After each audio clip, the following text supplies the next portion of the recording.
Not শৈথিলতাবাদ। নূহ আলাইহিস সালামের জীবন থেকে আরো দাওয়াত, দিন রাত দাওয়াতের মেহনত করা, দিন রাত দাওয়াতের মেহনত করা। আল্লাহ পাক আমাকে আপনাদের সবাইকে তৌফিক দান করুন। কতদিন? 950 বছর। কত বছর? 950 বছর।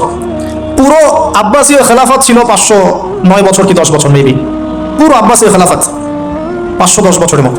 উমাইয়াদের ছিল 93 ইয়ার্স। আমাদের নবী সাল্লাল্লাহু আলাইহি ওয়াসাল্লামের দাওয়াতের মিশন বয়স ছিল 23 বছর। 950 বছর দাওয়াত দেওয়ার পর তাফসীরের কিতাবে এসেছে 40 or 80 ফ্যামিলিজ, এই 40 বা 80টা ফ্যামিলি ইসলাম কবুল করেছে। তার মানে এখানে শিক্ষা, এক্সট্রাঅর্ডিনারি মুসলিম হতে হলে দাওয়াতের মেহনতে হতাশ হওয়া যাবে না, লেগে থাকতে হবে, লম্বা সময় ধরে দাওয়াত দিতে হবে। আল্লাহ পাক আমাকে আপনাদের সবাইকে লম্বা সময় ধরে বিশ্বে দাওয়াতি কাজ করার তৌফিক দান করুন। আর সামনে যাই। নিজের ছেলে ইসলাম কবুল করে নাই নূহ আলাইহিস সালামের, নিজের স্ত্রী ইসলাম কবুল করে নাই। তার মানে আমাদের ফ্যামিলিগুলো এমন হতে পারে যে ফ্যামিলি নিজের ছেলে কথা শুনছে না, নিজের স্ত্রী কথা শুনছে না, পরোয়া করতে হবে না, তাদের পরোয়া করতে হবে না, শুধু দাওয়াত দিতে হবে। সেই অবস্থা লূত আলাইহিস সালামেরও, তারও স্ত্রী ইসলাম কবুল করছে না।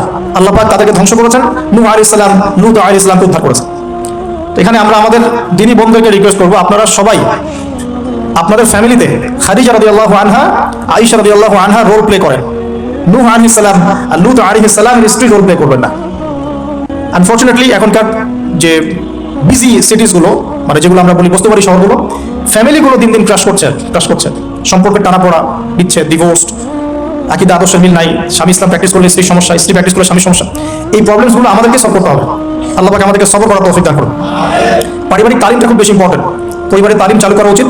পরিবারে কোরআন এবং হাদিসের কিতাবগুলো থেকে দার্সের ব্যবস্থা করা উচিত এবং সপরিবারেই ওলামায়ে কেরামদের সাথে পরামর্শ করে চলা উচিত। ইনশাআল্লাহ ভালো